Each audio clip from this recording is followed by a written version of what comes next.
Big Boss season 9 start ஆகி இப்போ இறுதி கட்டத்தை நோக்கி போயிட்டுருக்கு அப்படின்னு தான் சொல்லணும். அது மட்டும் இல்லாமல் போன வாரம் ஃபுல்லாகவே வந்து ஃபேமிலி ரவுண்ட் அப்படின்றனால கண்டஸ்டன்ஸ் எல்லாமே ரொம்ப எமோஷ்னலாக இருக்காங்க. அது மட்டும் இல்லாமல் ஃபேமிலி மெம்பர் வந்து கொடுத்த அட்வைஸால் அவங்களோட கேமே இப்போ வேறு லெவலில் சேஞ்ச் ஆக போகுது அப்படின்ற மாதிரி தான் இருக்குது.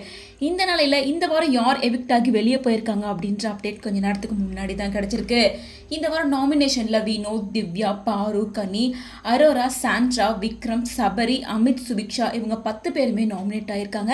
இதில் டேஞ்சர் ஜோன்ல இருந்து அமித் அண்ட் சுபிக்ஷா தான். மேலும் கடந்த 2 வாரமா டபுள் எவிக்ஷன் நடக்குது அப்படிங்கறனால இந்த வாரமும் 2 பேர் வெளியே போவாங்க அப்படின்னு எக்ஸ்பெக்ட் பண்ணிட்டு இருந்தாங்க. முன்னாடி சுபிக்ஷா வெளியே போயிட்டு தான் சில அப்டேட்லாம் வந்து இருந்துச்சு. அதை தொடர்ந்து இப்போ அமித் வந்து அஃபீஷியலாக வெளியே போயிட்டாரு அப்படின்ற மாதிரி அப்டேட் கிடைச்சிருக்கு. இது டபுள் எவிக்ஷனா அல்லது அமித் மட்டும்தான் வெளியே போயிருக்காரா என்ன அப்படிங்கிறத வெயிட் பண்ணி தான் பார்க்கணும். பட் அமித் வந்து டாப் 5ல வருவார் அப்படின்னு எக்ஸ்பெக்ட் பண்ணப்பட்ட ஒரு கண்டஸ்டன்ட். அவர் வெளியே போனது பலருக்குமே வருத்தமாக தான் இருக்கும். குறிப்பாக அமித்தோட ஃபேன்ஸ் பலருக்குமே இந்த விஷயம் ஏமாற்றத்தை தான் கொடுத்துருக்கோம். அது மட்டும் இல்லாமல் அமித் வந்து இதுக்கு முன்னாடி கன்னட பிக் பாஸ் வாய்ஸாக 100 நாள் இருந்திருக்காரு. ஸோ கண்டிப்பாக கேமோட ஸ்ட்ராட்டஜி அவருக்கு தெரிஞ்சிருக்கும். ரொம்ப ஸ்ட்ராங்கான பிளேயராகவும் தான் இருந்துட்டு இருந்தாரு. இவரோட எவிக்ஷன் வந்து அன்ஃபேர் எவிக்ஷன் அப்படின்ற மாதிரி தான் சொல்லணும். ஏன்னா இப்படி அமித் வெளியே போயிருக்கவே கூடாது அப்படின்ற மாதிரி பலருமே அவங்களோட வருத்தத்தை தெரிவிச்சிட்டு இருக்காங்க.